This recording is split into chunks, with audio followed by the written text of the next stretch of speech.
Une production du Studio SF.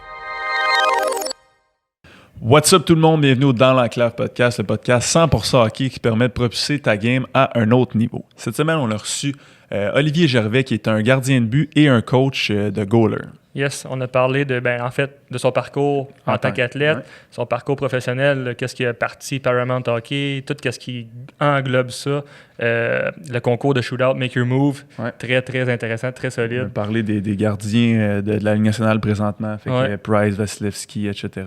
Marc-André Fleury, leur éthique de travail, on a parlé un peu de qu'est-ce que lui fait là, à Vegas. Il a amené des kids là-bas, faire un camp. Ouais, c'est ça. C'était vraiment un excellent podcast. Fait que sans plus tarder, on vous laisse écouter le podcast avec Olivier Gervais.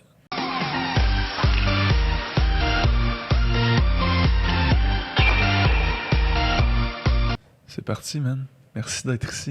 Plaisir. Ça me fait très plaisir que tu sois là parce que tu es le premier nom que j'avais mis sur ma liste. Même si t'es pas le premier officiel. Ouais.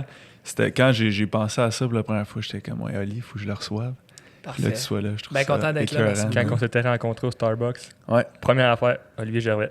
Direct, ton nom était là. Fait que là que tu sois là, c'est vraiment nice, man. Good. Fait que gros merci. Si tu peux commencer un peu à nous parler de ton parcours sportif, là, tu peux aller quand est-ce que tu as commencé, à quel âge, etc. Écoute, j'ai commencé à jouer au hockey à 9 ans. Je savais pas patiner avant, puis je me suis dit, tous mes chums voulaient que je joue goaler dans la rue. Là, une année, je me suis dit, bon, ça y est, je vais l'essayer sur la glace. C'était incroyablement pathétique. Je savais pas patiner. Tous les jeunes, à 9 ans, la plupart, ils ont commencé mag, novice et tout ça. Puis finalement, j'ai pris la piqûre. J'ai joué jusqu'à jouer encore aujourd'hui. Puis mon parcours, il a été un petit peu spécial, je pourrais dire. Là. Beaucoup de blessures parsemées, beaucoup d'embûches. Mais finalement, j'ai quand même réussi à vivre des belles expériences, à jouer aux États-Unis, jouer dans le semi-pro aux États-Unis aussi, puis avoir des opportunités que ce soit avec le Canadien et avec le Rocket de Laval que je vais pouvoir aussi en discuter pas mal. Mais c'est pas mal ça qui s'est... Fait que t'as commencé tard quand même. Oui, exactement. J'ai commencé...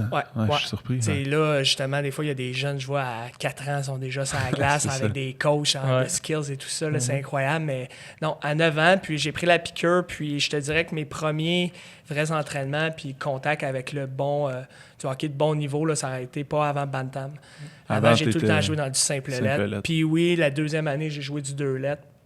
Puis après ça, là, à partir de Bantam, c'est là que le Bantam 2A, Midget Espoir et tout ça. T'as-tu déjà pensé à jouer attaquant ou défenseur ou c'était...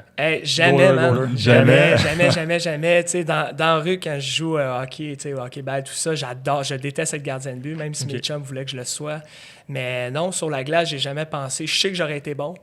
Parce que j'ai tout le temps eu la façon de déjouer le gardien de but, puis je savais comment puis les scorer, mais finalement, ça n'a jamais donné. Là. Fait que t'as tout le temps été du jour 1, là, tu savais que c'était exactement. C'était gardien de but. De but. OK. Fait que là, t'as fait Midget Espoir? Ouais, c'est ça. Fait que là, j'ai joué après mon Midget Espoir. Là, moi, dans le fond, je voulais vraiment viser pour le junior majeur.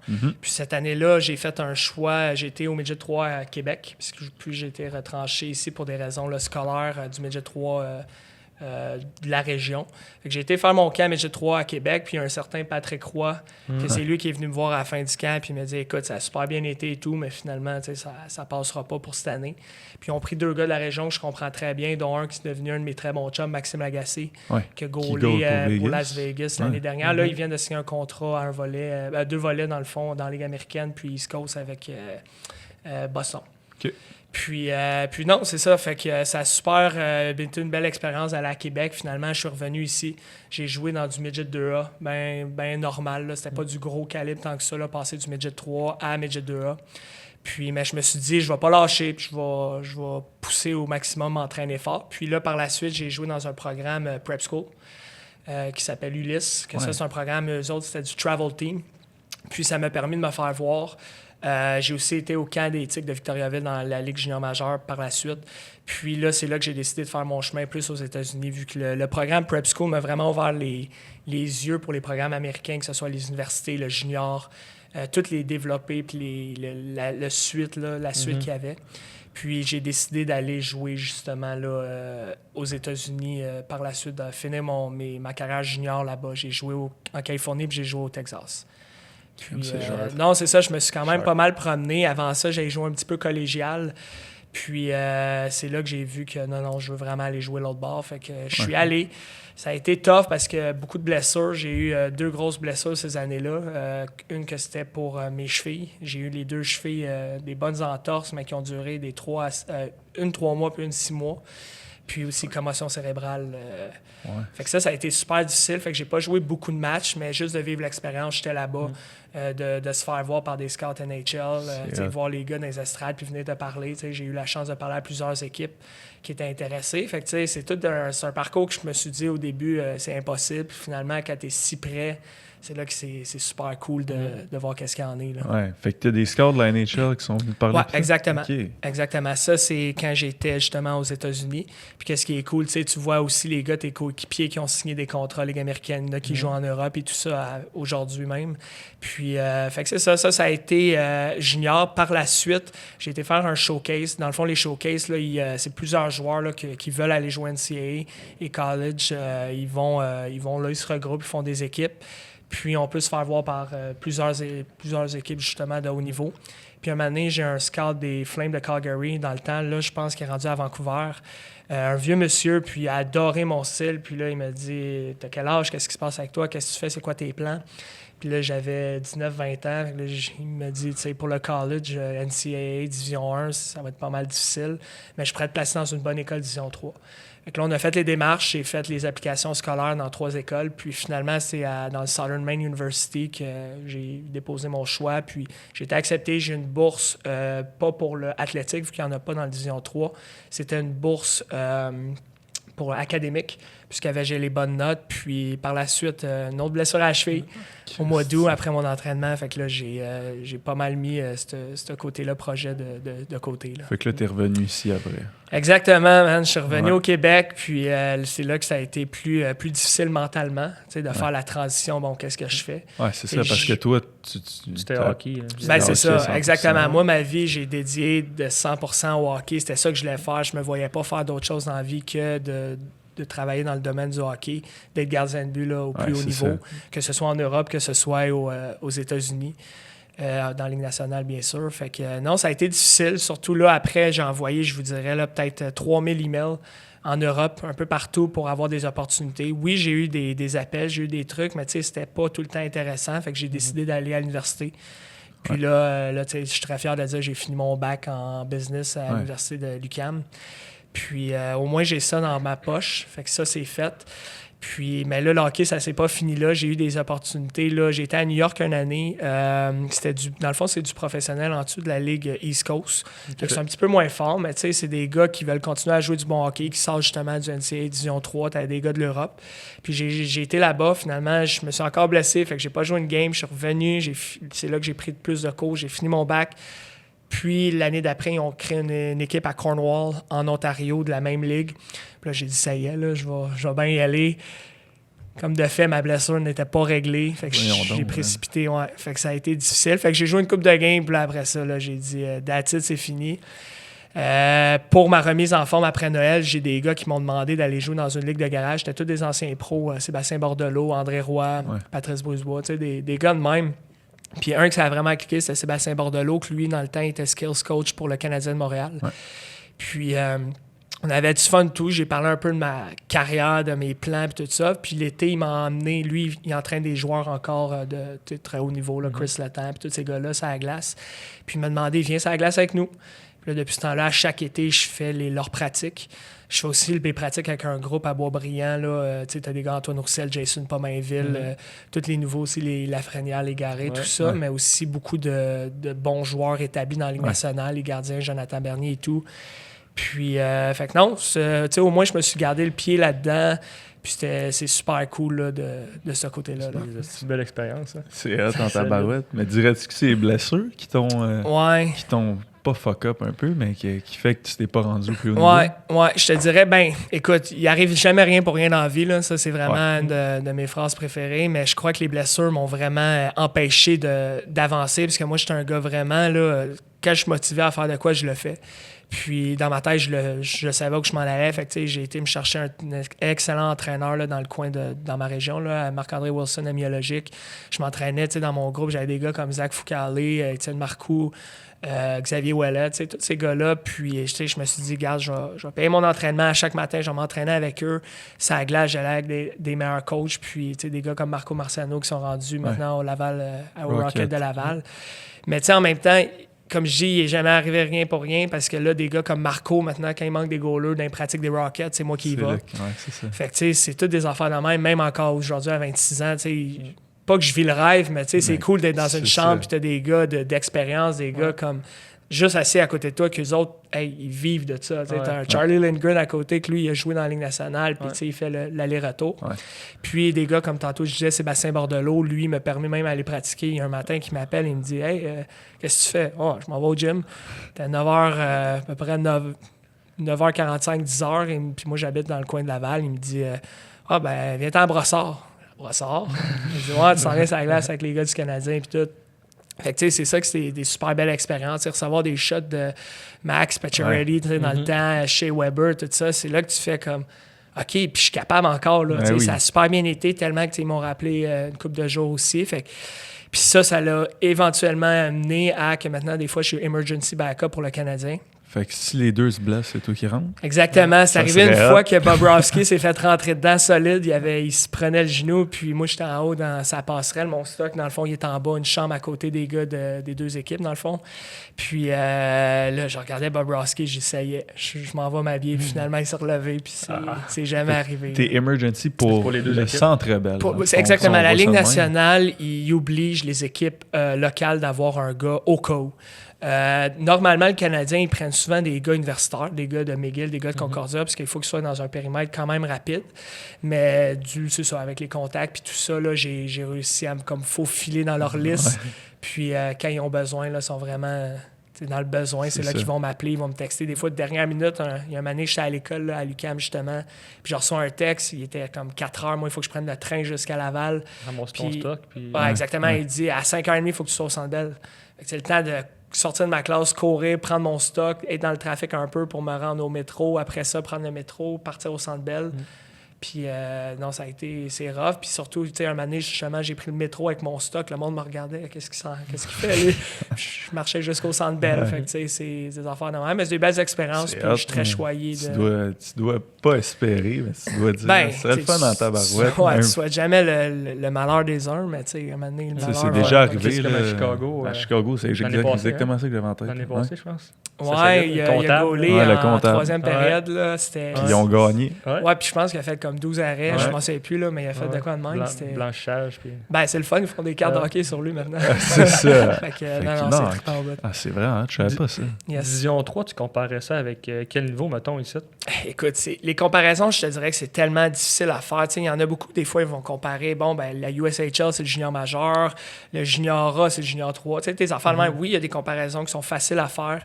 Pour la NCAA, Division 3, écoute, c'est dur à dire parce qu'en début d'année, les Divisions 1 souvent vont jouer contre des universitaires canadiennes, puis souvent les universitaires canadiennes trouvent le moyen de gagner. Okay. Fait que tu sais, moi je considérais Division 1 qui va ressembler au collégial ici, là. Pas le collégial, excuse-moi, le U-Sport maintenant qui était le CIS avant.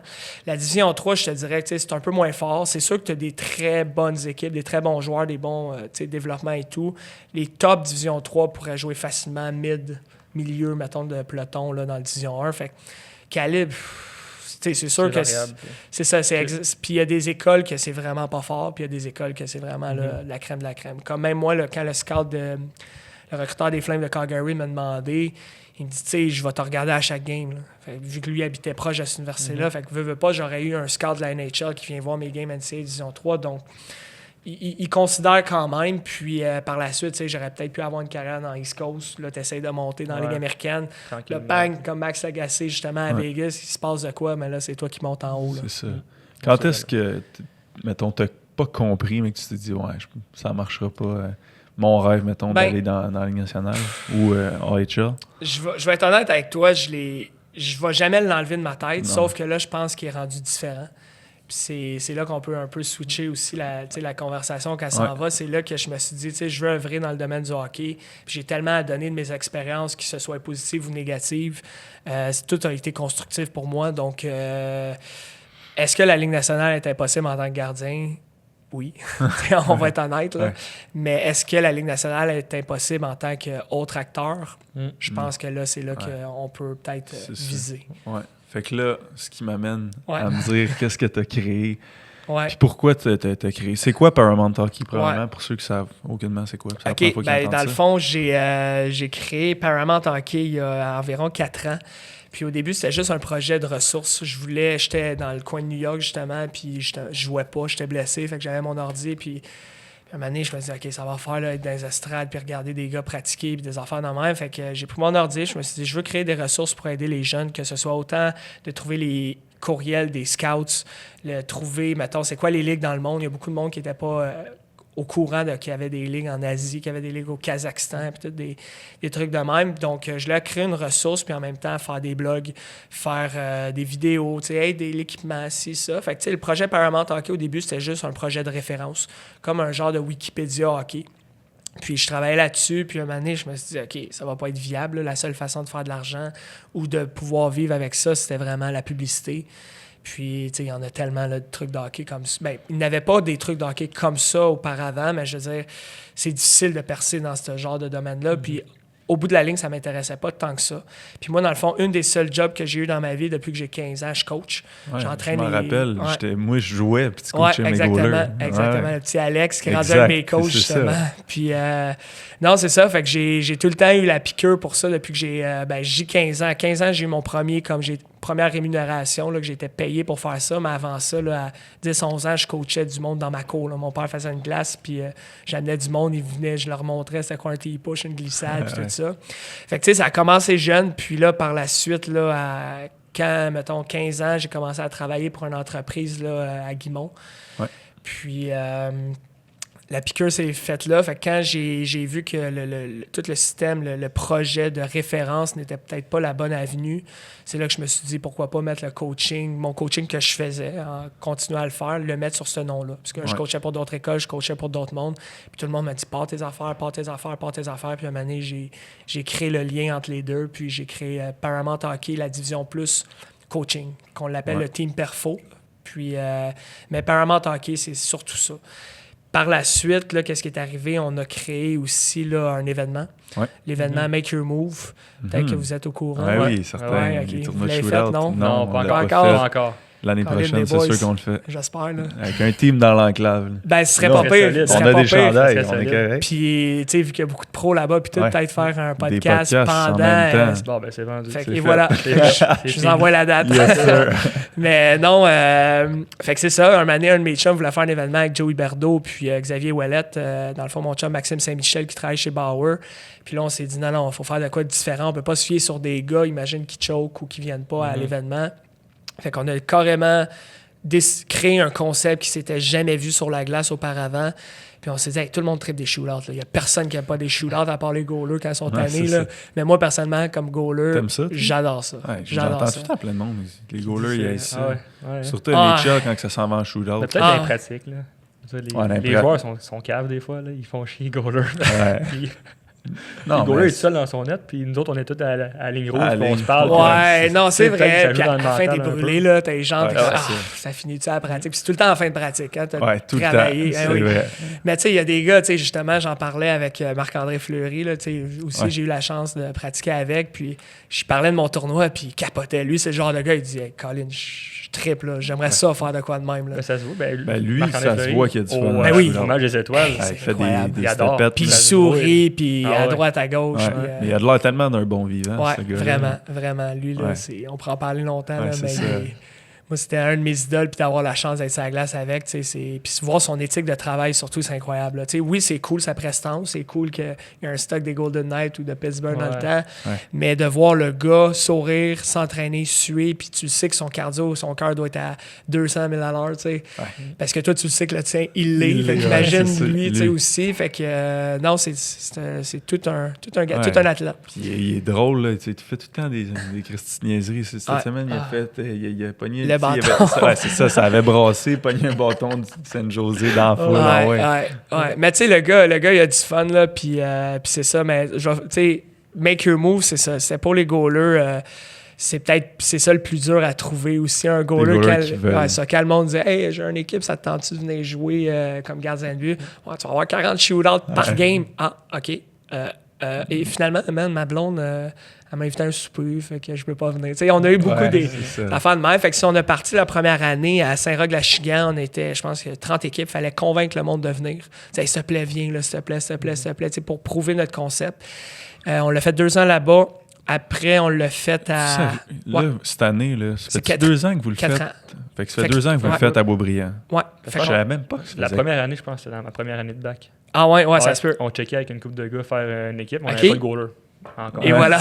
Hey, là, on s'est fait un genre de document avec des goalers. Puis moi, vu que dans mon école de hockey, on a pas loin de 250 goalers. Fait que t'en auras un la prochaine fois. Je savais pas que ça faisait 4 ans. Ouais, fait 4 ans. Fait que la première année, tu sais, c'est cool. On a eu quand même une couple de gars de bons joueurs de haut niveau, là, des gars de la Ligue américaine surtout, des gars qui avaient joué des matchs Ligue nationale. Puis tout le monde a trippé. 2e année, même affaire, ça a comme grossi. Puis là, par la suite, la 3e année, nous, on s'est dit, on peut plus rester à un aréna de 2 glaces. Il faut aller dans un aréna de 4 glaces. Puis Beaubriand, c'était la plus logique. C'était plus proche de chez nous aussi. Puis Beaubriand, c'est comme le centre où tous les gars de la Rive-Nord s'entraînent. Tu as aussi le gym là-bas de Stéphane Dubé. Ouais. Puis sur la glace, tu as l'équipe de l'académie, je te dirais Ramsey, tout ça, un ancien joueur qui coach vraiment tous les gars sur la glace, le développement, que c'est avec eux que je vais pratiquer. Charles Hudon et tout ça. Puis non, c'est ça. Fait que là, on s'est dit, on va aller là, on est proche de tout le monde. Puis finalement, un des propriétaires de l'Arena, qui est aussi un des propriétaires de l'Armada, qui est aussi propriétaire de 4 Rousseau Sport, 3-4, là, je m'en souviens plus, je le compte plus. Puis il est très, très, très impliqué dans le monde des affaires là, au Québec. Il nous a approchés, il dit « Les boys, je veux vous rencontrer. » Il dit « Je veux votre projet. » Puis c'est là que nous, on s'est dit oh, de quoi tu veux notre projet, tu t'es intéressé. Puis c'est là qu'on a décidé de faire un partnership avec lui, que maintenant, il est dans la business avec nous. Okay. Puis c'est ça. Fait que là, avec Max, on a décidé de grossir. Fait que là, on a monté le nombre d'équipes. Puis là, la dernière année, justement, on était pas loin de 90 équipes. Ah, il y a du monde. Dans chaque catégorie? Ou... Non, total. Mais ça aurait pu. Écoute, logistiquement, c'est impossible à cause du nombre de glaces, le nombre d'heures, le nombre de temps que tu veux mettre entre les matchs. Donc là, on a pas mal topé. Là. Le 90, il faudrait rajouter une journée de plus si on veut plus de clubs. Ça, c'est une fin de semaine. Puis... Exactement. Là, la logistique, les arbitres, c'est pas pareil. Tu fais juste caler des shootouts. Le monde qui sont jamais venus au concept de comprendre. On a fait beaucoup de publicité de vidéos promotionnelles puis aussi explicatives pour montrer c'est quoi, mais à chaque année, là, c'est tout le temps comme à recommencer, mais le concept, il commence à vraiment être ancré dans le hockey québécois. Le monde sait c'est où. On a des équipes de Québec, de l'Abitibi, de la Beauce, de Gatineau. On a eu une équipe du... c'est un peu... on a eu une équipe du Danemark qui sont venus, du Danemark. Okay. Mais c'est parce que les gars, ils s'entraînent ici. Moi, j'ai coach les gardiens de but, là, des équipes, là, que ce soit U20, U18, U16. Puis, ils viennent ici tous les étés s'entraîner. Moi, ça fait 3 ans que j'ai fait. Puis là, moi, je leur dis à chaque année le concept. Mais c'est cool, ça crée de la diversité que les gars, ils disent... Hey, c'est malade, là, on capote, là, c'est vraiment cool. Fait que, non, c'est ça. Ça a été vraiment une belle expérience. Surtout cette année, on a des compagnies comme Bauer qui s'impliquent beaucoup. Bauer vont donner des bâtons, des patins, vraiment plein d'affaires pour faire en sorte que les jeunes, c'est un happening là, la journée. Là. Autant les jeunes que les plus vieux. Là, avoir des pros, les gars, mettons, Nikita Sherbak qui est venu une année, tous les jeunes vont, hey, c'est parce que quand je sors de la glace, c'est Nikita qui embarque dans le même tournoi que moi. Fait que ça, c'était impressionnant. Cette année, vous aviez Alexis Lafrenière. Oui, Alexis Lafrenière, Légaré. C'est notre équipe qui a éliminé Lafrenière en plus. Oh, c'est toi qui gaulais? Oui, il fallait. Puis justement, la petite Nathan Légaré qui a été incroyable au camp de Pittsburgh. Lui aussi était là, il avait son équipe. Non, c'est vraiment cool. On a beaucoup de joueurs pros. Je ne vais pas nécessairement nommer de nom, mais des fois, ça arrive dernière minute, ils ont des projets, ils ont ci, ils ont ça. Fait que, mais on a les gars veulent venir. Il y a une année que ce Beauvilliers et tout ça sont venus, mais l'année passée, ils voulaient absolument venir, mais là, c'était son tournoi de Spikeball la même journée. Fait que tous les pros, on les a tous manqués à cause de ça. Mais, regarde, c'est des affaires qui arrivent, là, entre shootout, Spikeball, en gougoune puis en tank top. En tout cas, Ouais, c'est le ça. choix il est quand même facile. Fait que tu sais, Ouais. cette année, on va se regarder c'est quoi les dates et tout. Là. C'est quand ça? Dans Juillet. l'année? C'est Juillet, ouais, avant. On l'a manqué solide. Ouais. Tout de suite. Non, c'est après les camps de développement NHL, parce que je te dirais que tous les gars juniors majeurs Ouais. puis les gars NHL qui viennent d'être recrutés, eux Ils sont autres, partis. ben ouais, puis eux autres, ils aiment ça, tu sais, ils connaissent le concept, fait qu'on le fait après pour eux autres. Puis en même temps, les pros sont déjà au cœur de leur entraînement, là, ils sont dans le gym, ils sont déjà sur la glace un petit peu. Tu sais, la plupart, il y en a qui embarquent fin juillet. Fait que, tu sais, on est dans plein dedans. Là. Fait que c'est pas mal là qu'on le fait. Là, puis on va le refaire cette année. On visait faire une tournée québécoise assez vite, mais là, on est en pour parler peut-être déjà sauter Canada. Fait que pourquoi malade. pas, c'est un concept qui pourrait marcher, qui est quand même oui. facile. Ouais. Puis, tu sais, je veux dire, il est tellement comme. Comment dire, comme pas colorful, mais comme, je veux dire, tu peux mettre des vidéos Instagram juste de move. Puis, Ah ouais, tu sais, la première année, on en a eu un, je pense, qui a été reposté, genre TSN, tout ça. C'était Sherbatov, j'imagine? Non, c'est même pas Sherbatov, c'était un jeune qui jouait dans la FHL, justement, la ligue que j'avais été. Puis lui, il a des méchantes bonnes mains. Puis tout le monde, ça a passé à la TV et tout. Puis justement, Sherbatov, lui, est dans notre équipe, l'équipe Paramount Hockey, ça fait 2 ans. Lui, c'est incroyable. On avait les deux gros postes télévisés sportifs qui étaient là. Puis pendant que je faisais une entrevue, expliquer le tournoi, il me demandait, c'était RDS, celui-là, il me demandait c'est qui celui qui a les meilleures mains. Les Sherbatov. Ben justement, il est derrière moi, regardez. Puis là, il a fait un move là, incroyable. Le gars, il est venu me voir après, il dit écoute, c'est le moment le plus insane de TV live que j'ai fait. T'sais, il a fait un move là, 360. Fait que là, il était un peu la tête d'affiche cette année, puis je pense qu'il y a eu un peu trop de pression. Ça a été plus difficile. Il n'a pas fait cette année de gros moves, mais. Fait que le Make Your Move, ça a été un des projets de Paramount que vous devez venir avec l'équipe dans l'enclave. 100% sûr. Ouais. On va mettre ça dans mon agenda dès que tu me donnes la date. Ouais, c'est sûr qu'on se prend une faire équipe. une équipe, ça, avec votre logo, les chandails, tout serait... On a déjà des chandails en plus de fête de hockey que tu vas signer à la fin. Nice. Mais là, mais pas celui signé. Là. Non, c'est ça. Ouais, je sais. T'inquiète pas. On va t'en trouver un autre. Ben oui. Fait que... T'as pratiqué, excuse-moi, t'as coupé. Ouais, non, pratiqué avec le Canadien puis Rocket. Ouais. J'aimerais savoir, c'est la shot là, que t'as reçue, là, tu t'as dit sacrément ça rentre. J'ai-tu vraiment obligé de te dire c'est qui? Weber, c'est sûr. Ouais, c'est à la fin d'une pratique, le coach des defense me demande, il dit tu veux-tu prendre une coupe de shots? Puis ouais, top circle, one-timer, mais c'est le genre de gars qui va jamais te pogner d'en face. Ouais. Il vise, il est vraiment capable de la mettre où qu'il veut. Donc, je veux dire, oui, tu rentres, mais en tant que gardien de but, quand tu as joué à un certain niveau, puis surtout, j'ai été quand même choyé de pratiquer avec les gars pendant l'été. Fait que pour moi, d'aller là-bas, c'est comme juste, c'est cool, maintenant, c'est juste des gars d'une certaine équipe. Mais tu sais, quand tu as des gars comme Christopher Le Temps, que tu as été souvent sur la glace avec lui, puis tout, que lui, il va t'en faire des slap shots. Tu sais, je veux dire, t'es pas comme, oh my God, je suis vraiment... Ben, tu sais, ça sera jamais... T'es super... mais t'es super excité, t'es super comme fébrile de l'opportunité, mais, tu sais, sinon, un des gars, je pense, le plus dur à arrêter, ça a été Paul Byron. Paul, les lancers entre la mythe puis la pad, puis entre la mythe puis le blocker, là, sont très difficiles. Mais tu sais, puis les gars sont tellement le fun. Surtout, tu sais, comme avec le Rocket. Qu'est-ce qui était cool quand je suis allé, là, c'était l'année dernière que je me rappelle, en début de saison, il y avait beaucoup de joueurs retranchés du camp du Canadien. Il y en avait trop. Puis il y avait 3 gardiens de but. Fait qu'ils ont fait 2 groupes. Puis un des groupes, ça, t'avais... Ben, tu sais, les goalers, ça alternait, mais tu sais, t'avais McNiven, Lindgren, puis Étienne Marcoux. C'était les 3 qui étaient là dans le camp. Puis tant qu'à faire, ils voulaient 2 groupes égales, puis pas mettre un goaler 2 fois sur la glace. Fait que c'est là que j'ai eu l'opportunité que Marco, il m'a appelé. Puis, tu sais, d'être comme... Les gars sont en train de se prouver, là, eux autres, il faut qu'ils se cassent à la glace, parce que sinon, ils se sont renvoyés dans le temps, c'était Brampton, là, dans East Coast. Fait que les gars, moi, j'étais dans le camp, puis t'avais des gars comme Alex Burrows à côté qui coachait, puis... les autres, ils ont même été voir Joël un moment donné. Ils disent « Hey, petit goaler, il va dépasser Lindgren. » Mais tu sais, en joke.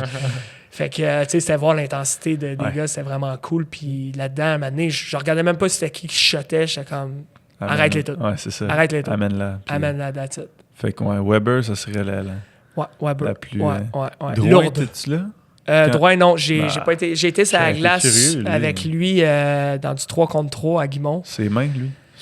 C'est 3 contre 3, c'est très difficile comme gardien de but. Ouais, surtout en shootout. Tu sais, une équipe, c'était lui, Jonathan Huberdeau, tu avais Éric Gélina là, qui a eu le défenseur, ouais, exactement.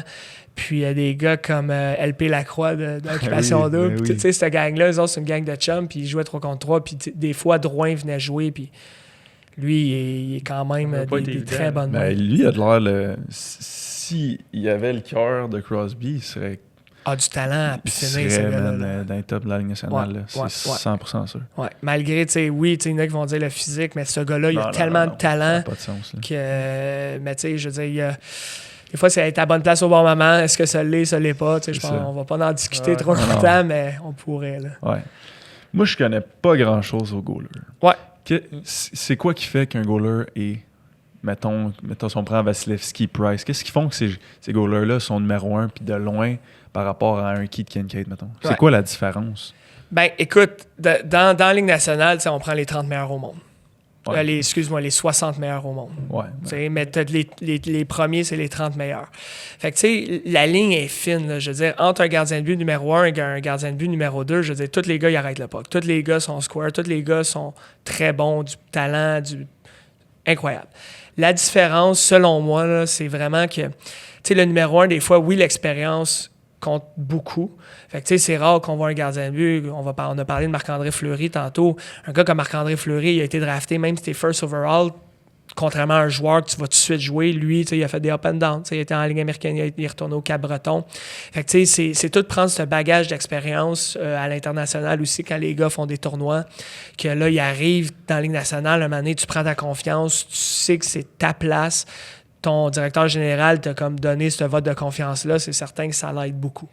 Ça l'aide beaucoup. Fait que, tu sais, la différence, mettons, entre un Vasilevski et un Kincaid... Ouais, tu sais, parce que tu t'avoies la différence. Tu sais, mettons Kincaid, il golait là, à Buffalo, je dis pas Price, puis tu le vois tout de suite. 100%. Ben, je veux pas le... Oui, il y a le physique, il y a les attributs, tu sais... vous le savez, là, motrice, exactement, motrice, tout ça. Puis énorme. Son style, il est différent. Comme je dis encore, l'expérience, puis la confiance. Tu sais, je veux dire, tu es un gars qui goal une game de temps en temps, puis après ça, là, il faut que tu performes. Puis garder cette performance-là, c'est très difficile, surtout que quand tu le sais que même si tu performes le lendemain, ben, Carey reprend le net. Tu sais, c'est difficile. Fait que, tu sais, le gardien de but numéro 2, même si cette année, il te fait 12 bonnes games, est-ce qu'il va devenir gardien de but numéro 1? Peut-être, mais pas dans cette équipe-là. On l'a vu, tu sais, mettons, avec des gars comme Curtis McElhinney et tout ça qui vont changer d'équipe. Martin Jones dans le temps. Cam Talbot, qui était derrière Henrik Lundqvist, il n'a jamais eu la chance de se prouver. Puis, à un moment donné, il a changé d'équipe. C'est là qu'il s'est prouvé comme gardien de but numéro 1. Tu sais, c'est sûr que ça finit pas toujours bien. Mais Anthony Emi, on pourrait en parler. Puis fait que... Mais il n'y a pas de style, lui. Effectivement. Il me fait penser, il goal. C'est weird comment il goal. On dirait qu'ils sont tout pognés, je sais pas. C'est vrai, tu trouves pas? Ouais, la fluidité, mais tu sais, c'est le style des gars, puis tu sais, c'est rare. Les gars vont plus changer rendu là. C'est leur talent, c'est leur style qui les a rendus jusqu'à ce niveau-là. C'est ça, quand tu compares un gars fluide comme Price, c'est incroyable. Puis j'en ai justement des jeunes gardiens de but, que j'ai beaucoup des scouts juniors majeurs, puis même des scouts NCAA qui m'appellent puis qui me demandent ouais, cette année, c'est qui qu'on regarde dans tes goalers? Puis souvent, ça revient, OK, il ressemble à quel goaler?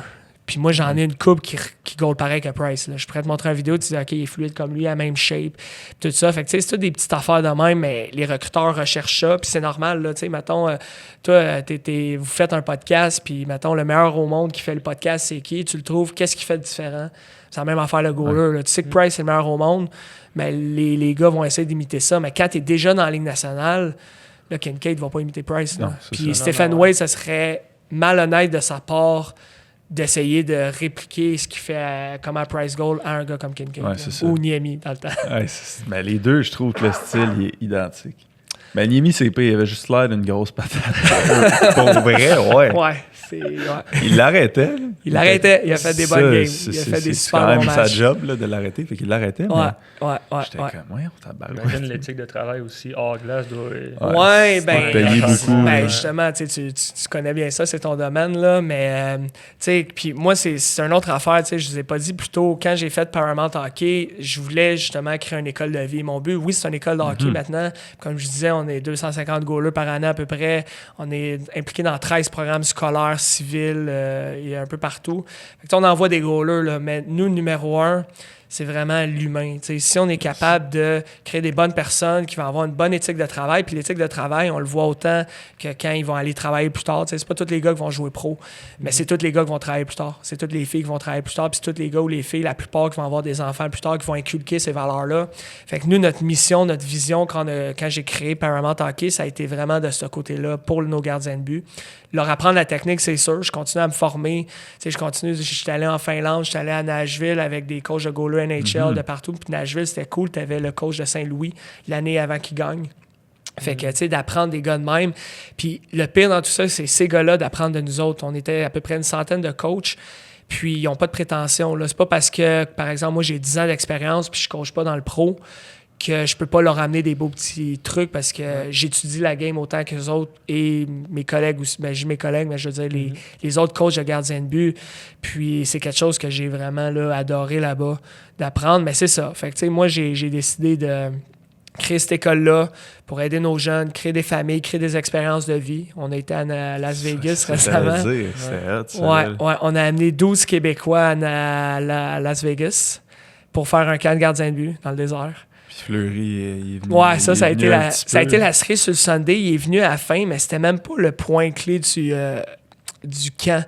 Je te dirais qu'avoir les jeunes dans la même maison avec les coachs, faire à la bouffe à 5 h le matin pour aller s'entraîner, ranger la maison, on part à 55, si t'es pas prêt à 50, ben le boss passe en toi. On a loué une petite vanne et tout ça. C'était tout de créer un peu ce que moi j'ai vécu avec mes coachs de hockey, comme par exemple à El Paso, j'ai un coach de l'armée là-bas, mais ça m'a tellement fait voir des nouvelles choses que maintenant je veux l'inculquer à mes jeunes.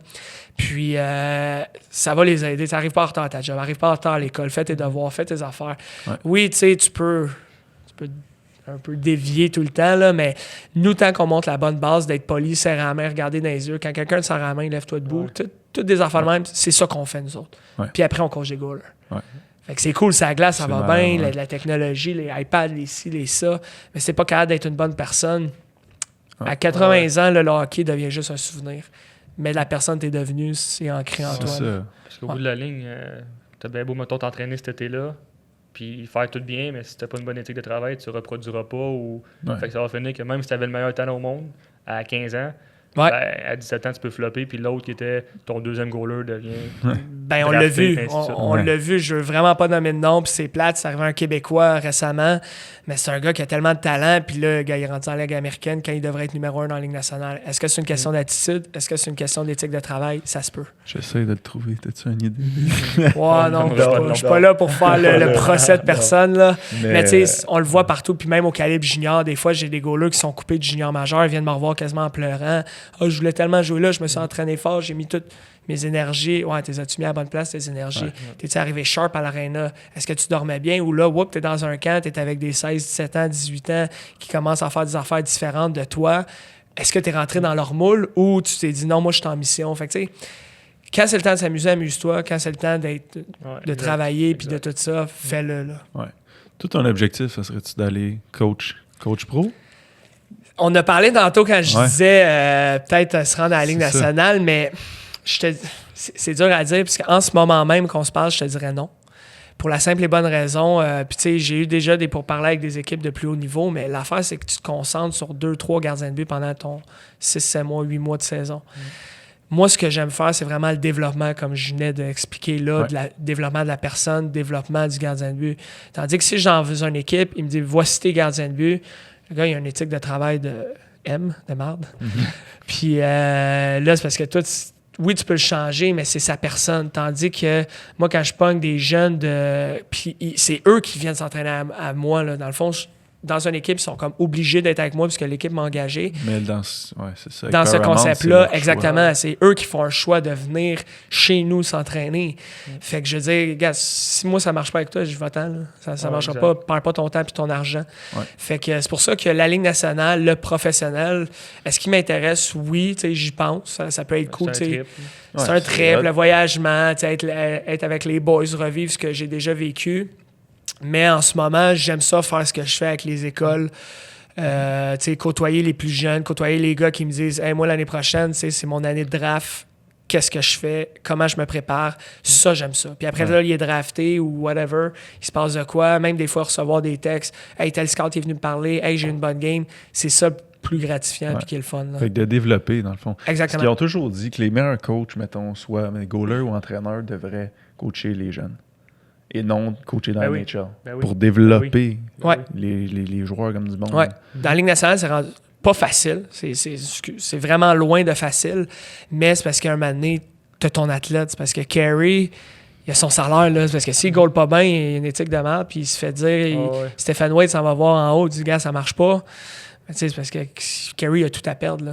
Les gars de même, c'est peut-être plus là, parce que là, il est lock, il est barré pendant un bon moment avec son contrat. Mais les gars, ils ont tout à perdre. Les gars qui se font racheter des affaires de même, qu'est-ce qui s'est passé que nous, on ne sait pas? Est-ce que c'est seulement ses performances ou c'est aussi tout l'aspect autour? Fait que coacher dans la Ligue nationale, c'est extrêmement difficile. Côté de... T'as des grosses bébites qui gagnent des millions, puis tu dois les aider parce que, des fois, mentalement, c'est plus difficile et tout ça. Puis coacher des jeunes, ben c'est carrément une dynamique différente parce que les gars font ça pour le fun, ils font ça pour percer. Fait que quand tu dis les meilleurs coachs, je pense que c'est des coachs différents, c'est des approches différentes seulement. Là. Fait que est-ce que mon approche marcherait dans la Ligue nationale avec un pro? Probablement. Est-ce que ça marche? Fait que c'est la même affaire. Est-ce qu'un Stephen Wade, je dis lui parce qu'il est à Montréal et tout le monde le connaît, mais tu nommes un autre coach, David Alexander de Saint-Louis, est-ce que lui, son approche a marché avec les jeunes? Lui, oui. Un autre, non. Fait que ça dépend plus de l'individu. On a parlé t'as parlé de mental un peu. Tu sais, souvent, on entend ça, là, les goalers sont plus fuckés que les attaquants ou les défenseurs. Tu dirais-tu que pour un goaler, le mental, c'est super important puis qu'il faut qu'il soit fort? Ouais, ben poser la question, c'est y répondre un peu en même temps, là, mais oublie pas que tu es tout seul en arrière. Toi, mettons, tu as fait une erreur. Hugo, tu le sais, tu étais joueur. Puis je pense dans ta famille, tu as des bons joueurs de hockey aussi. Mais ce monde-là, les joueurs de hockey, les défenseurs, les attaquants, ils vont. Tu fais une erreur, tu reviens au banc, le coach prend le petit tableau. Maintenant, les iPads, qui est super cool. Ah, pour vrai, c'est dans la Ligue nationale, les iPads dans le junior. Mais j'ai vu des équipes midget, j'ai vu des équipes, tout ça. Qui ont des parce que maintenant, c'est surtout, je ne veux pas aller trop loin, mais les arénas, ils ont des genres de système live barn, puis tout ça, que tu peux écouter les matchs en live. En tout cas. Mais maintenant, l'iPad est tellement. Puis les tableaux sont tellement impliqués. Fait que, tu sais, t'as fait une erreur, t'as fait un turnover, viens-t'en au banc, je te le montre. Gardien de but, t'es en arrière, t'as laissé un but. Avant que tu parles à ton coach de goaler entre les périodes, qui dit, gars, wake up, lève les épaules, ça va bien, avance tes mains. Tu sais, tous les petits trucs pour le cheer-up. T'es tout seul. Mettons, tu t'es fait scorer à 1 minute du début. Il te reste un autre 19 minutes à rester dans ton net. Oui, des fois, il y a des time-outs. Oui, des fois, on voit des changements de gardien et tout, mais t'es tout seul. Oui, ton défenseur va venir te taper sa panne, mais est-ce que ça fait-tu vraiment? Ça fait de quoi? Ouais. Mais tu sais, des fois, t'as besoin que les gars viennent te voir et ils disent, hey, je suis là, mais tu sais, en même temps. Moi, je faisais tout le temps ça, puis j'étais comme, il sent encore les Non, ben, moi, personnellement, je m'en foutais pas, là. Je suis très. J'adore ça quand tu fais un gros save, les gars viennent te voir, puis tout. Je pense que c'est important, puis c'est vraiment tes teammates. Parce que le gardien de but, tu sais, toi, tu vas être teammate pour tes boys si tu veux le même retour. Mais tu sais, mettons, tu as fait ton erreur, toi, Hugo, tu t'en vas au banc, ton coach te le dit, tu t'assis. La plupart du monde dans les estrades, les scouts, tout le monde, on va l'avoir oublié, ton erreur. Là. On va checker ton prochain chiffre. Ton prochain chiffre, il était positif. Ben, bravo, Hugo, on te donne une tape dans le dos, puis lâche pas. T'es le prochain embarqué goaler. Ouais, goaler, à soir, il a laissé 4 buts. Ouais, okay, il a eu 40 shots. Lesquels, puis, Exactement. Hey, lui, t'étais mauvais là-dessus. Puis, mais OK, ça va arriver. Toi, ton chiffre, je te l'ai étudié que t'as été mauvais dessus. Tu faisais quoi quand tu faisais scorer? Écoute, jusqu'à un certain temps, moi, dans le fond, j'allais dans le coin de ma bande, puis je frappais la bande. Je frappais à tout le temps à la même place. Je revenais dans mon net, j'avais oublié. Moi, c'était vraiment mon truc. Puis j'ai été très, très, très solide là-dessus. Vers 17-18 ans, quand j'ai commencé à avoir les scouts NHL, puis tout, on dirait que j'avais tellement la pression de performer à cet âge-là que je voulais tellement avancer de calibre, puis je voyais ça. Il y avait une game, je me souviens, tu avais un scout, c'était les Blackhawks de Chicago. Tu vois son manteau, il est directement à côté de toi, il te regarde, tu sais qu'il te regarde. Là, c'est ça que le stress montait. Puis j'ai été voir un de mes chums, il est hypnotiste. Puis il m'a aidé là-dedans. Puis il me dit, quand tu vas taper ton patin avec ton bâton, tu vas tout oublier les négatifs. Puis Puis ça a marché jusqu'à un certain temps. Puis un moment donné, je pense que c'était plus dans ma tête. Puis j'étais Ouais, très c'est ça. superstitieux, là, mais Ouais. c'est toutes des petites affaires de même là, qu'il Ouais, faut... c'était une de nos questions, je te T'en avais-tu des superstitions? Ouais, tant ben que pas goaler? tant, pour vrai. Non? À T'sais, part ça, à t'en part avais- ça... mettons avant la game, t'avais-tu un non. rituel que tu recréais tout le Ben, temps? je pense, je te dis, oui, 100%. Est-ce que je m'en souviens? Non, je pense que ça Non. se faisait naturellement. Ouais. En voulant dire, tu sais, mettons, j'allais tout le temps sur le bord de la bande. À chaque, je sais plus combien de temps, mais mettons, à chaque fois qu'il était au tableau, il restait, mettons, 18 minutes avant la game, j'allais m'habiller. Tu sais, c'est toutes des petites affaires de même. J'avais une routine vraiment, tu sais, stédée. Mais des superstitions en tant que telles, pas vraiment. Un moment donné, il y avait le film Southpaw là, avec le gaucher en français, là, le film Ah, de ouais, boxe. ouais. Puis la toune, c'était une toune d'Eminem dedans. Fait que là, tu sais, mettons, avant chaque game, je fermais les lumières dans la douche, j'écoutais cette toune-là. C'était comme I Am Phenomenal. Ouais. Puis j'écoutais ça, puis là, ça me pompait. Mais à part de ça, j'ai pas eu vraiment de superstition, là, quoi que ce soit. Là. Ouais. Quand tu le faisais pas, tu voyais pas de différence dans ta game, vraiment. Pas en tout. C'est arrivé souvent que je l'ai pas. Je l'ai pas vu. Ça te brisait-tu si tu te faisais scorer dans la première minute? C'est très difficile. Ça doit être tough en Premier shot, tabarouette. très Ah, difficile. premier shot, Quand j'avoue. tu rentres, c'est vraiment tough, mais puis c'était une de mes forces plus jeunes, puis que je me l'ai fait répéter souvent par les coachs, les scouts. À un moment donné, c'est le gars de Bécamo, je jouais à Midget Espoir à Bourassa. J'avais décidé, parce que quand je suis revenu du Midget 3 à Québec, j'avais le choix d'aller Laval, Bourassa ou Montréal. Parce que nous, dans le temps, il y avait ces trois-là. Puis ils m'ont dit, garde, c'était le dernier coupé du Midget 3, fais ce que tu veux, dans quelle équipe que tu veux aller. Puis je voulais pas aller à Laval dans ma région. Je voulais essayer de quoi de nouveau. Fait que j'étais à Bourassa. Puis quand on dit qui choisit prend pire, ben j'ai choisi la pire équipe de la ligue. Mais je ne le savais pas à ce moment-là. Puis justement, je me faisais scorer des 5-6 buts par game. Puis les scouts, je me suis quand même fait voir. Puis j'ai quand même été dans la liste de recrutement junior majeur. Je pense qu'on était comme 3 ou 4 goalers du Midget Espoir seulement partout au Québec dans la liste. Puis moi, j'y ai été. Puis finalement, j'ai un scout de Bécamo, il m'a dit « Ta plus grande force, c'est que tu oublies. On dirait que tu te laissé rentrer une rondelle, tu es très solide pour revenir à la prochaine, puis ça paraissait pas. Tu n'as pas de l'air ébranlé. » Fait que je pense que ça a été une de mes grandes forces. Fait que quand je me faisais scorer, que ce soit en première, début de game, c'est tough, mais je l'oublie assez vite. Ouais, t'es chanceux, moi, c'est pas ça. À toutes les fois que je peux goaler, parce que moi, quand j'étais jeune, je voulais goaler. Je voulais être goaler. OK. Mes parents voulaient pas. Le stock, ça coûte cher. T'es juste 2 dans l'équipe. Fait que j'ai tombé attaquant. Mais à toutes les fois que je peux être, mettons, Cosum, deck hockey, même à NHL. Ah C'est ouais. vrai qu'en game, T'es t'es sérieux? goal. Ah ouais? ouais. Puis pourquoi Puis- tu commences pas, là? Ouais, pourquoi? Ben, Quand on va aller à Make Your Move, Oh, c'est toi le vous goaler. avez votre goaler, Ah finalement. oui. Je suis meilleur à l'attaque un peu. Parce que j'ai déjà goalé sur la glace OK, pour OK. des tournois autochtones. Puis je suis vraiment. Ben, je suis quand même bon. On dirait que j'ai le talent naturel. Fait que si je me pratiquerais, j'imagine que OK. je pourrais être bon. Mais moi, aussitôt que je me fais scorer un but, que ce soit Cosum, deck hockey, même à NHL, aussitôt que je m'en fais scorer un, je suis plus là. OK. Je suis parti. T'aurais-tu un conseil? Mettons, Ben, ça doit écoute- arriver, t'es jeune. là, Pour NHL, j'ai aucun conseil Ouais, parce c'est que ça. j'ai Pas pris la j'ai manette, pas le temps de j'imagine. gamer. Ouais, Non, c'est c'est ça, ça. numéro 1, pas dans TV, puis sinon ta blonde va pas être contente. Ben écoute, le truc, je pense qu'il n'y a pas un truc universel, puis ça serait trop facile Ouais, c'est ça. de dire à tout le monde Hey, tu sais quoi, oublie-le, passe à la prochaine rondelle. Moi, je vais vraiment voir selon la personnalité du jeune. Tu sais, je te connais pas. Mais par exemple, il y a un jeune, je sais que lui, c'est se focusser. Ça veut dire, si, mettons, il a laissé un but, ben, il va juste focusser là-dessus. Fait que j'ai dit, dès que le jeu part, call la game. Imagine-toi que t'es Yvon Padneau à RDS ou Pierre Roud, puis tu crées, puis tu dis, bon, Hugo Le Cavalier, il fait une passe assez... Mais c'est tes teammates. Puis à un moment donné, c'est parce que tu vas te remettre automatique dans la game. Là aussi, mettons, avance tes mains, ça, c'est un truc plus technique. Les gars, ils vont avancer un petit peu plus leur coude, là, ils vont faire un arrêt un peu sans le vouloir, puis ils sont bien placés, d'un shot dans le chest, challenge un peu plus. Oups, ils viennent de faire son arrêt, puis tout est oublié. Là. Fait que tu sais, je te dirais que c'est vraiment, chaque personne est différente. Mais le caller, la game, il est pas pire, par exemple. Ouais. Puis là, quand Ouais, t'as ça- des noms, là, je me souviens, en Californie, il y avait tous des Européens. Même pas capable de leur dire leur nom. Fait que j'étais comme, check, ouais, OK, toi, fais une passe à lui. Puis, ouais.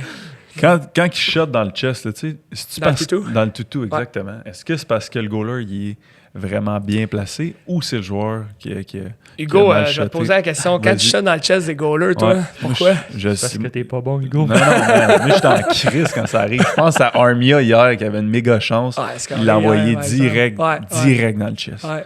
C'est-tu Bernier qui était bien placé ou c'est Armia qui était mauvais? Ben écoute, il y a tellement de facteurs, là. C'est dur à dire, tu sais, oui, le goaler, s'il est bien placé, tant mieux, là, tu sais, mais tu sais, en même temps, même si t'es bien placé, mettons, je me place bien devant toi, tu vas pas nécessairement me shotter dans le chest, là. C'est pas parce que, OK, le goaler est bien placé, on va le mettre direct dans le chest.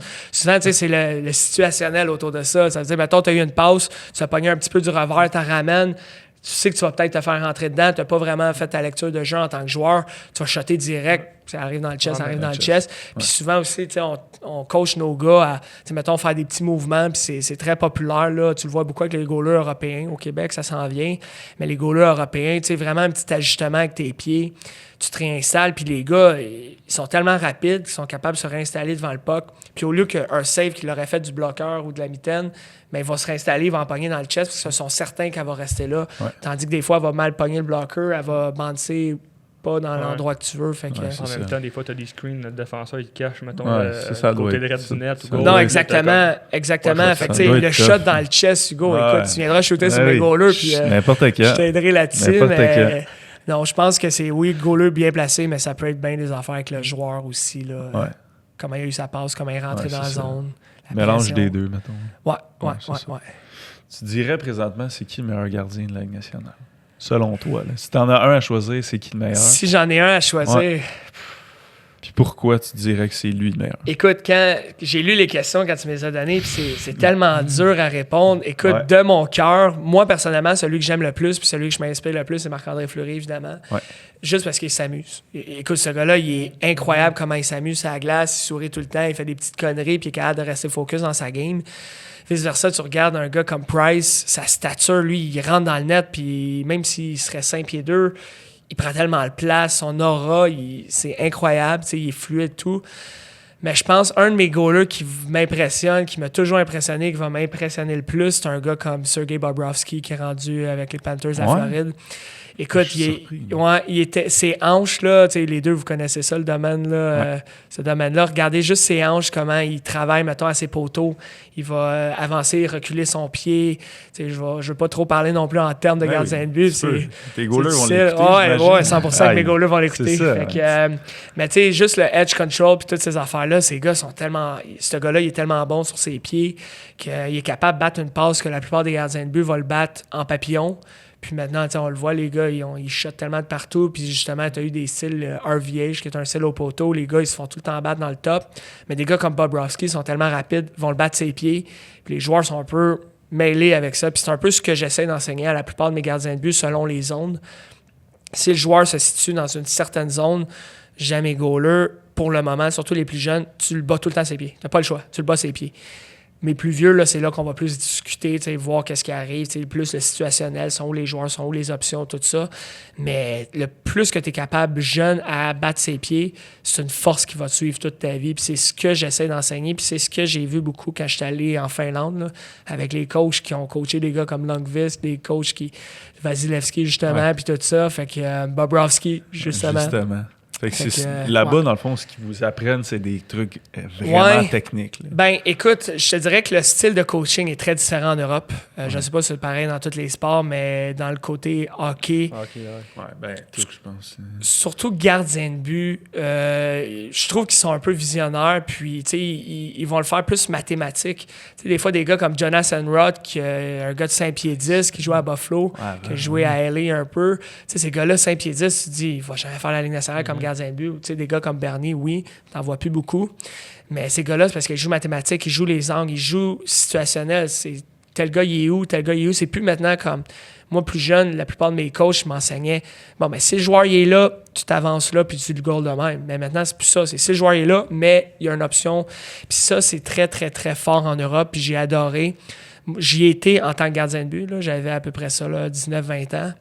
Puis c'était avant la NCAA que je me préparais puis que je m'étais blessé à la fin de l'été. Puis en même temps, que moi qui coach, je prenais beaucoup les trucs pour ça. Puis là-bas, on était 8 goalers. Je pense qu'il y avait 8 coachs. Puis tu avais justement le coach des Blues de Saint-Louis, coach des Stars de Dallas, coach du Red Bull là-bas, coach de l'équipe nationale de la Finlande, coach de l'équipe nationale de la Suède. Fait que tout avoir le knowledge pendant une semaine de temps, tu dormais avec eux autres, t'étais tout ça. Puis Écoute, on revient au camp de Vegas, c'est exactement ça. Je voulais faire la même affaire. Je voulais que mes gars, pendant une semaine, j'ai amené le coach de Marc-André Fleury, justement, avec nous à Vegas, qui ne travaille pas pour nous avec Paramount Hockey. Mais je l'ai amené là-bas à Vegas pour amener un knowledge différent. Puis ça, c'est une de mes... Je vais le dire, là, puis je suis fier de le dire, c'est une de mes forces de vraiment aller chercher des coachs un peu partout. Moi, je crois pas qu'un jeune devrait rester avec la même école de hockey, le même coach, surtout plus jeune, va chercher des outils, va tout essayer ailleurs. Puis c'est pour ça que, il y a 2 ans, on a parti à un camp spécial, ça s'appelle le #camp. Puis c'est un peu BioSteel font la même affaire, là, mais on trouvait cool le nom. Mais on l'a appelé Camp de même, puis j'ai un coach de l'Ontario qui vient. Première année, j'ai un coach de la France. T'as Passion Hockey qui s'y viennent, ouais, exactement. Eux autres, c'est plus la rive sud. Passion Hockey sont là. Adam Russo, AR Reaction, lui, il est en Ontario. Il fait Cornwall, il fait l'Est de l'Ontario. Il fait du juniora là-bas aussi. Puis, première année, on avait un gars de la France qui coach du Magnus, là, du pro là-bas. On avait aussi un coach de Québec, de Charlevoix. Fait que, moi, j'amène des coachs un peu partout pour montrer aux jeunes. Puis, le camp, on le fait à Place Belle. Fait que Place Belle de Laval, c'est comme notre chez nous, là. C'est Paramount Hockey, on est là. Mais c'est pas grave. Même si tous les goalers, c'est mes goalers, business-wise, il y en a qui vont me dire hey, fais pas ça, tu vas te faire voler les goalers, des affaires de même. Mais moi, je le vois pas de même. Je le vois que mes goalers sont à Place Belle. On a eu d'un peu ailleurs, mais là, tu peux avoir l'opportunité d'apprendre de d'autres coachs. Autant que moi, j'apprends encore de ces gars-là, puis ces gars-là, ils apprennent de moi, c'est la même affaire. Fait que, d'aller en Europe, d'aller à droite, d'aller à gauche, je pense que c'est ce qui a fait en sorte que nos goalers sont un peu différents de ce côté-là, parce que puis il y a trop d'écoles de hockey, je trouve que, oui, c'est business. Oui, il y a le côté louer un local. Ouais. Il y a toutes ces affaires-là, puis je le comprends à 100%, fait que tu ne vas pas perdre un client. Mais en même temps, si tu commences à le voir comme un client, à un moment donné, tu vas perdre ta qualité. Ouais. Moi, je pense que l'erreur à faire, c'est d'essayer de tout garder pour soi-même. Là, justement. C'est la pire affaire à faire. Puis vous le savez, vous êtes entraîneur, vous avez vos forces, tu as tes forces, vous avez vos faiblesses. Tu sais très bien que si moi, je décide de m'entraîner avec toi, puis il y a une affaire que tu n'es pas capable de me montrer ou de m'aider, ça serait malhonnête de ta part de juste dire « Ah, c'est pas grave, continue, on va y arriver. » C'est là que tu vas appeler un gars comme Hugo, tu vas appeler un gars, n'importe quel autre, que tu vas dire « Hey, Gabolé, tu peux-tu aider mon athlète? Tu peux-tu... » Référencement. Puis... Exactement. Puis je pense, au Québec, on commence à être de même. Pendant un certain temps, on voulait pas. C'est vraiment me, myself and I. Mais je pense de plus en plus, on le fait. Puis en Europe, c'est ce qui m'a vraiment impressionné, c'est ça. Puis on le voit dans la Ligue nationale, on n'avait plus de goalers québécois. On a quasiment plus. Là. On peut les compter. Là. On parle de Crawford, on parle de Fleury, on parle de Bernier, on parle des gars de Domingue, mais Domingue est rendu dans la Ligue américaine. Ouais. Pourtant, ça avait bien été sa saison l'année passée. Ouais. On pourra en parler longtemps. On pourra en parler longtemps. Fais des liens. Tu réécouteras le podcast. C'est ça. All right. Mais tu sais, des affaires de même, mais tu sais, il y en a combien de goalers québécois? Tu sais, t'as des Montembeault qui s'en viennent en Floride. T'en as qui s'en viennent. T'en as-tu beaucoup? Vraiment. Puis tu sais, il y a un gars que je vais me permettre de parler, Zach Foucal, lui, puis je me permets de parler juste parce que maintenant il coach pour moi. Puis c'est pas vrai, il coach pas pour moi, il coach avec moi, parce que je déteste dire pour. Oui, Paramount Hockey, tout le monde dit hey, c'est toi, mais c'est nous autres, c'est une famille, c'est nos gardiens de but, c'est nos coachs. Tout le monde est égal, moi je fais juste la gestion de plus. Puis Zach, dans le fond, cet été, il s'est joint à notre équipe d'entraîneurs. Puis lui, tu sais, tu regardes sa carrière, c'est plate, là. T'sais, il a été drafté par Montréal, en deuxième ronde, exactement, début de deuxième. Bon kid, gagné à la Coupe Memorial, gagné à l'International.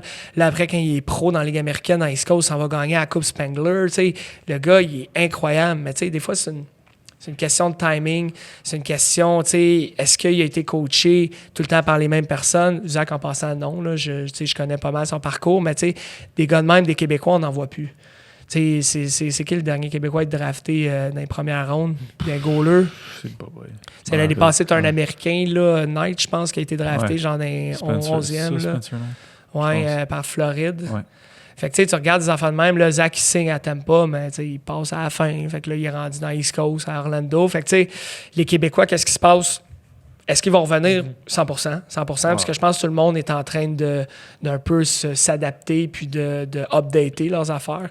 Il y avait beaucoup de vieilles mentalités qui ont resté. que les gardiens de but québécois sont incroyables. Ben, François Allaire, toute cette gang-là, à un moment donné, ça évolue. Ouais. L'Europe a passé devant nous. Est-ce que ça va rester de même? Selon moi, non. Non, Mais ça, Paramount Hockey est là. Ouais, Paramount Hockey est là, puis toutes les les autres aussi. Ouais. Les autres compagnies sont là, mais c'est juste ça. J'espère juste que ça serait cool d'en voir de plus en plus des Marc-André Fleury, des Jonathan Bernier. Même, des brodeurs, des rois. Les meilleurs au monde, ça a été des Québécois. Exact. Ça serait cool que ça soit encore des Québécois. Ça revienne, ouais. On a du chemin à faire, mais je pense qu'on est dans la bonne voie. Ouais. Là. On dit que le hockey est malade au Québec, mais je pense qu'il n'est pas si malade que ça. Il sur s'en certains vient points. mieux. Là. Juste avec ton truc de goaler. Ouais. Il y en a d'autres coachs de goaler, mais je pense pas qu'il y en a d'autres qui mettent une aussi grosse vitrine que toi. Non. Ou j'ai connais peut-être pas. Oui, il y en a beaucoup. Quand tu parles de vitrine, tu parles plus des réseaux sociaux. Tout ça, que les goalers peuvent vraiment faire « Ah, crème, c'est ça », puis d'être... c'est la mode maintenant. J'ai ça. envie d'aller là. C'est la mode maintenant. En parlant des réseaux sociaux, oui, mettons là, puis c'est cool, on vient de taper finalement notre 10 000. Là, fait que là, on a un cas à côté finalement. Mais les réseaux sociaux, c'est juste pour montrer le... Comment dire ça? Pas la vitrine en avant, oui, c'est de voir le plus beau. Ouais. Mais le fond, le core de qu'est-ce qu'on fait, il est zéro sur les réseaux sociaux. Tu peux pas savoir c'est quoi Paramount Hockey tant que tu l'as pas vécu. C'est ça. Viens aux cliniques, viens t'entraîner avec nous, vois c'est quoi notre éthique de travail, viens faire le yoga avec nos coachs, viens faire le hors-glace, viens rencontrer nos nutritionnistes, viens tout faire ça. Là, tu vas voir comment ta carrière peut se développer, mais les réseaux sociaux, tout ça, moi, qu'est-ce que je trouve cool, j'essaie de mettre nos goalers le plus possible. Parce que eux, des fois, on a des vidéos qui pognent du 500 000 views, puis qui se font reshare, regram, tout ça, par des gars comme des grosses compagnies comme TSN. Puis les autres, quand ils mettent le reach, ils montent encore plus. Fait que, nos goalers, à un moment donné, j'ai un kid, je pense, à Tombe, il a fait un arrêt du bâton incroyable. Je le voyais partout, là. Tous les sites de hockey l'ont reposté. Fait que, tu sais, les parents, ils m'appellent, ils disent « Hey, c'est le fun, merci d'avoir mis notre kid de l'avant, et tout ça. » Fait que c'est ça que ça ressort, nos réseaux sociaux, puis tout ça. Ouais. Mais c'est attrayant pour le jeune tu te dis, viens, tu vas le vivre, mais il va avoir envie de venir grâce à tes réseaux sociaux. 100%. Fait que c'est là que c'est nice. Vegas, ça l'a aidé aussi. C'est ça, c'est clair. Ah ouais, Vegas, du hockey, Fleury. Mais comme je t'ai dit, le point fort de Vegas n'a même pas été Fleury, a été la camaraderie, là, tout le monde ensemble. La dynamique, exactement. À un moment donné, il y a un lit qui était mal fait. Là. Il y avait un petit wrinkle dedans. Là. Avec Alex, un de nos coachs, on est monté en haut. Tout le monde était déjà dans le bus. On a défait tous les lits de tout le monde. Puis on a été dans le bus. On a dit, les boys, il y avait un lit de mal fait. Il est 53 à 55, on embarque. Puis si vous n'êtes pas là à 55, nous, on est partis à l'aréna. Les deux coachs tout seuls, dans le boss. Ouais, ben non, on était 4 coachs avec une kinésiologue qui était avec nous pour s'occuper de l'entraînement. Justine qui s'occupait de l'entraînement tout hors glace. C'était pas de la grosse entraînement parce qu'il faisait tellement chaud. Puis il fallait, qu'est-ce qui a été super cool avec elle, puis elle a super bien fait, c'est qu'elle a vraiment dosé selon l'entraînement qu'on faisait, selon la température dehors. Donc, ça aurait été stupide juste de créer un programme. Puis on se disait, quand on fait ce programme-là, elle s'est vraiment adaptée. Puis ça, tu sais, je lève mon chapeau là-dessus. Puis je pense que chacun des coachs, on s'est adapté aussi parce que la nourriture, tu sais, on mangeait super bien, mais tu sais, des fois, on mangeait, puis une heure après, on était sur la glace, puis on était au buffet. T'sais, au buffet, là, on va pas manger comme un porc quand tu sais. Puis, tu sais, j'ai vu un de vos podcasts justement sur la nutrition puis tout ça. Mais, tu sais, quand t'es 1 heure avant d'embarquer sur la glace, puis tu manges parce qu'on n'avait pas le choix. Mais, tu sais, c'est juste d'être professionnel là-dedans, même sur 12 ans. T'sais, on avait un gars de 40 ans là-bas, un gars de 24 ans, de 26 ans. Eux autres, c'était correct. Mais nos jeunes de 12, 14 ans qui voient des gâteaux et de la crème glacée molle, là, ils veulent. C'est ça. Exactement. Mais tu sais, c'était vraiment de s'adapter puis tout ça, puis de créer l'expérience. Les gars, ils vont se rappeler de tout ça. Tu sais, autant les détails de comment manger, comment dormir, à quelle heure se coucher. Oui, on a été sur la strip à Vegas. Oui, on a vu les attrayantes, tous les attraits touristiques de Vegas, autant les filles dans la rue, autant les lumières, les ci, les ça, qui étaient très drôles en passant. Avec les jeunes, on leur fermait les yeux. Mais non, mais c'est ça que les jeunes vont se rappeler, puis c'était mon but. Marc-André Fleury, c'est la série sur le Sunday. C'est Flower qui vient, il a amené même un de ses bâtons qui a fait un blanchissage avec contre Vancouver 3-0, puis lui, il garde tous les bâtons de blanchissage, il les garde. Puis là, il l'a offert à un de nos gardiens de but. On l'a fait tirer parmi nos 12 gardiens. Fait que, tu sais, ça, c'était la série sur le Sunday, mais c'était vraiment l'expérience qu'on a fait vivre puis même que nous, que les jeunes nous ont fait vivre, de voir un matin un jeune qui est en train de laver le comptoir avec une éponge. Hey, buddy, qu'est-ce que tu fais? 5h30, on se lève pas avant 6. Ouais, mais je voulais que tout soit propre avant que le monde arrive. Chris. Puis après, j'ai texté sa mère, j'ai dit ça, elle dit écoute, il a jamais lavé rien à la maison, il a jamais rien fait. Là, il est fait. C'est ça qu'elle m'a dit, là, il est fait. Ou des jeunes qui ont appris à faire des œufs. Tu sais, c'est con, mais tu vas faire des œufs jusqu'à toute ta vie. Mais là, il a appris là-bas. Il va se rappeler que ses premiers œufs, ça a été à Vegas. Fait que ça, c'était très cool. Ouais. Moi, j'ai appris à siffler à Pittsburgh. À siffler. Ah ouais. Tu t'en souviens? À 16. Ah, je m'en souviens pas justement, c'est une niaiserie, mais le gars des œufs, ça a même affaire. Toi, Hugo, as-tu de quoi de. Non, pas que je suis pas aller loin avec le hockey, moi, tant que ça. Non, t'as pas appris à siffler, ça part à Non, mais je veux dire. Puis il a vu une belle fille dans la rue, puis. C'est ça. C'est quoi cette affaire-là? Alors, qu'est-ce que j'ai appris? Rien qui me vient en tête, vraiment. Moi, c'est plus l'expérience du. Ça te prépare à la vie. Ouais. Tu vas avoir un boss qui est ton coach, que des fois il te fait chier, mais ça, tu vas avoir des coéquipiers, tu t'entends bien que certains d'autres non. Fait que c'est comme moi, c'est vraiment cet aspect-là, je trouve, que j'ai pu transférer dans ma vie.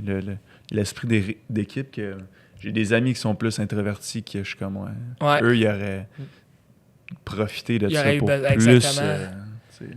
Mais c'est cool que tu le soulignes parce que c'est tellement vrai. Tu sais, le hockey, c'est l'école de vie. Ouais, honnêtement, quand quelqu'un me dit je sais pas, j'ai inscrit-tu mon jeune au hockey, hey, go! Ou n'importe quel sport, mais je veux pas m'embarquer dans un sport, je connais pas la dynamique. Tu sais, au foot, d'après moi, c'est la même fraternité parce que un de mes chums, lui, est policier à Montréal, puis il me dit écoute, avec les boys, c'est comme une équipe de hockey. Là. Lui, il joue au soccer, c'est comme du soccer, tu sais.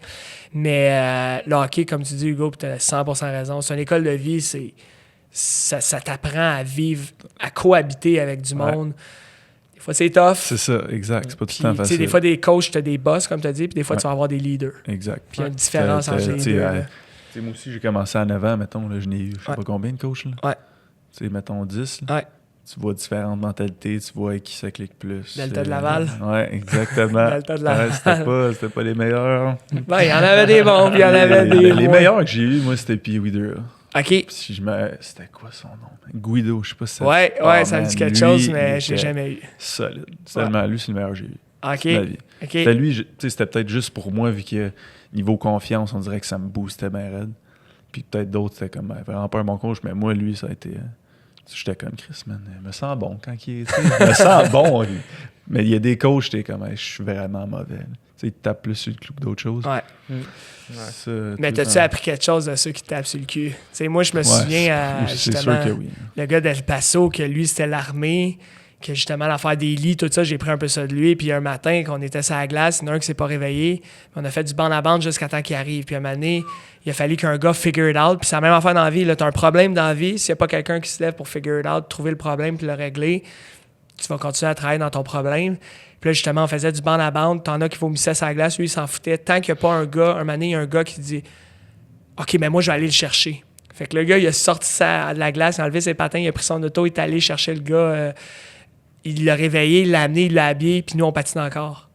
Fait que, tu sais, on a patiné, je pense, cette fois-là, 1h30. De bande à bande? De bande à bande, juste bande à bande. Juste bande à bande.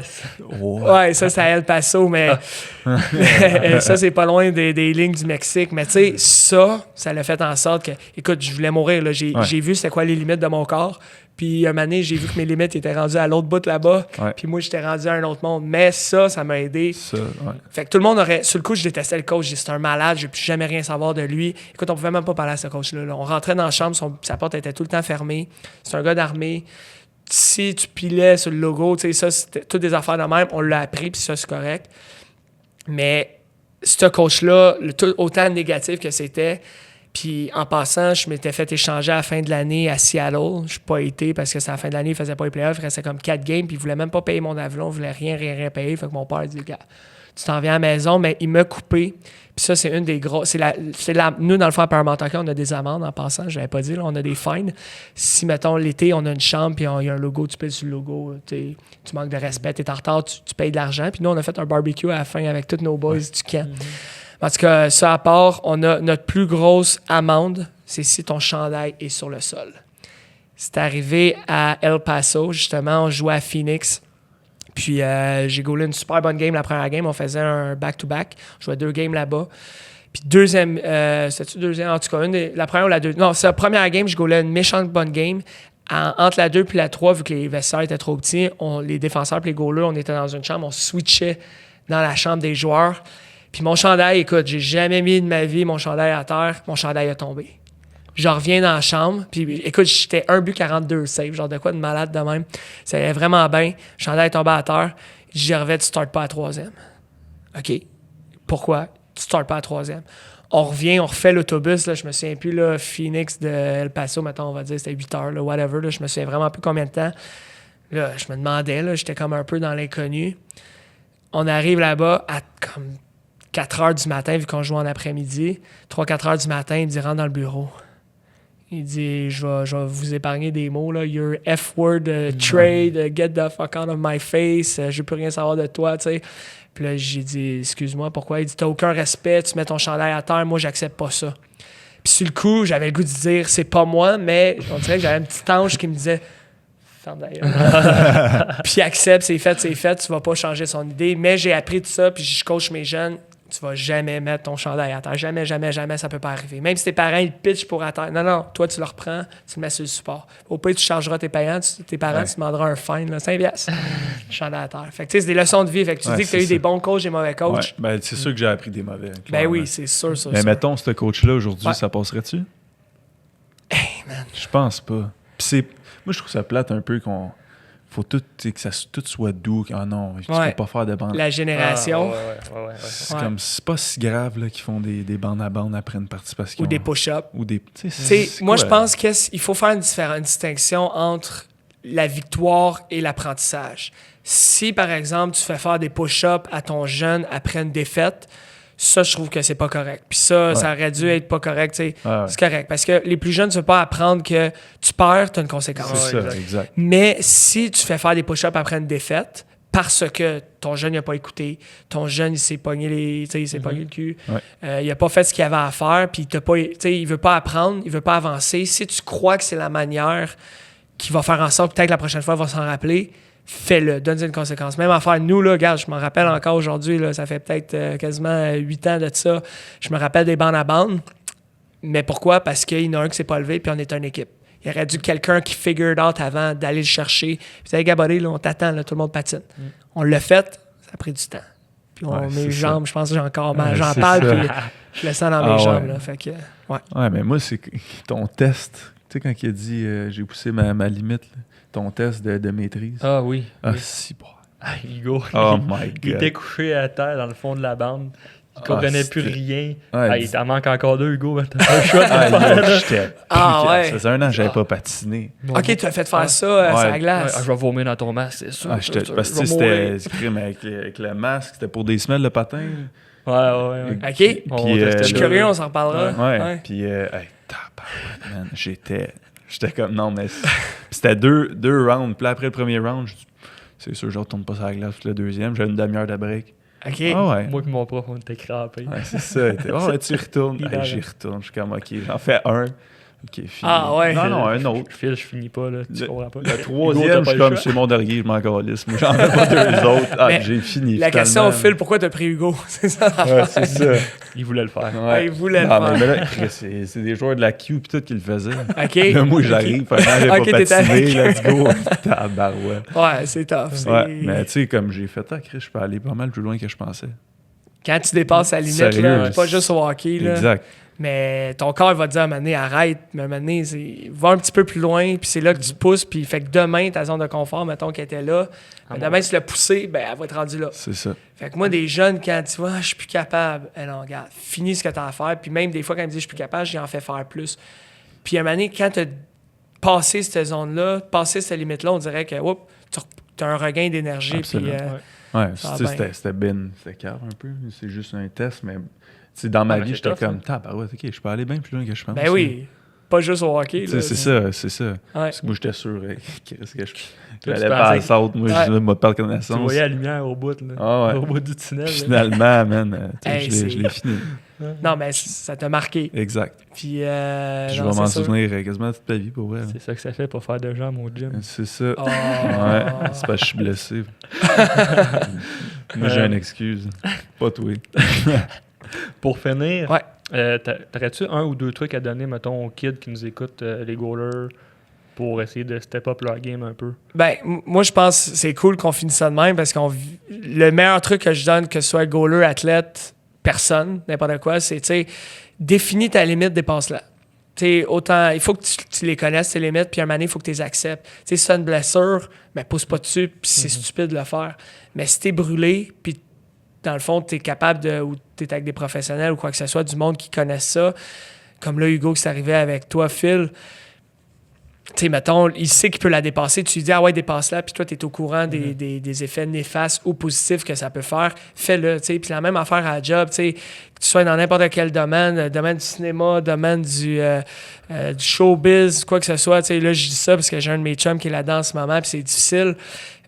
Tu sais, pousse, travaille fort, essaye de te rendre un petit peu plus loin, puis même si ça te fait chier des fois, puis c'est plus difficile, continue. Va un step plus haut. Puis si le step plus haut, tu es capable d'y aller, va un autre step plus haut. Puis si rendu là, tu vois que c'est vraiment pas pour toi ou tu n'es pas capable puis tu te démotives, va-t'en. Force pas jusqu'au maximum, mais je pense que c'est juste de se dépasser. C'est trop facile à dire, là, tout le monde dit ça, dépasse-toi, lâche pas. Puis... Mais c'est encore plus loin que ça. Dépasse, puis redépasse-la, puis regarde son haut tes limites, comprends tes limites, puis have fun, man. Honnêtement, là, fais-toi du fun dans ce que tu fais. Là. Lève-toi à 5 h le matin, va au gym, souris, aie du fun, puis je pense que c'est de même que tu réussis là, dans quoi que ce soit. Là. Ouais, that's it.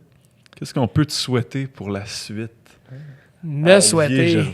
Olivier Gervais. Ouais, qu'est-ce qu'on peut te souhaiter?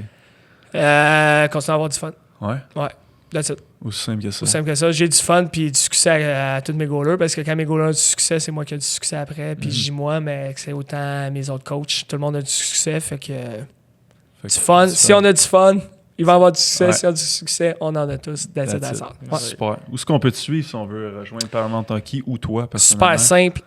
Paramount Hockey, qu'est-ce qui est cool, on a un site web, qu'on a un blog, justement. Là, je n'ai parlé rapidement tantôt, mais on a André Ouellette, qui est c'est notre éditeur en chef.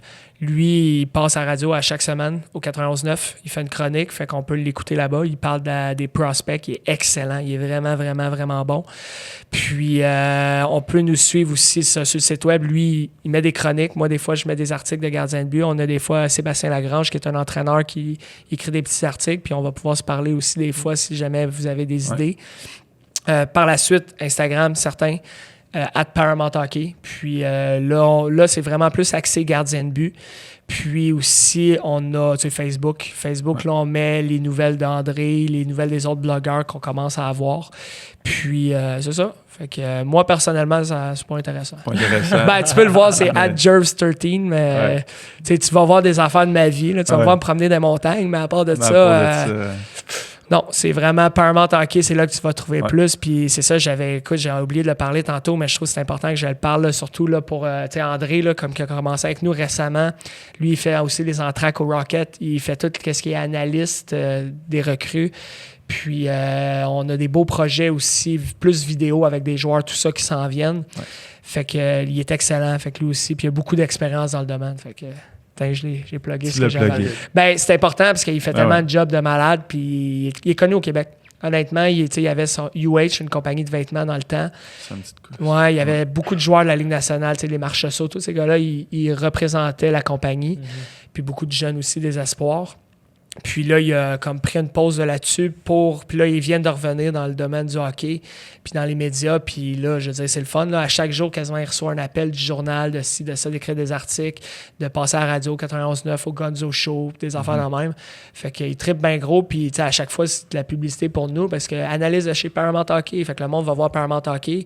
Ils voient Make Your Move. Ils ont vu Make Your Move à la TV. Ils voient l'école de gardien. Fait que c'est comme une grosse plateforme qui se relie ensemble. Fait que... c'est pas mal ça, là, pour nous rejoindre et nous voir. Là. Super. Gros merci, man. Yes, Plaisir. thanks. Plaisir.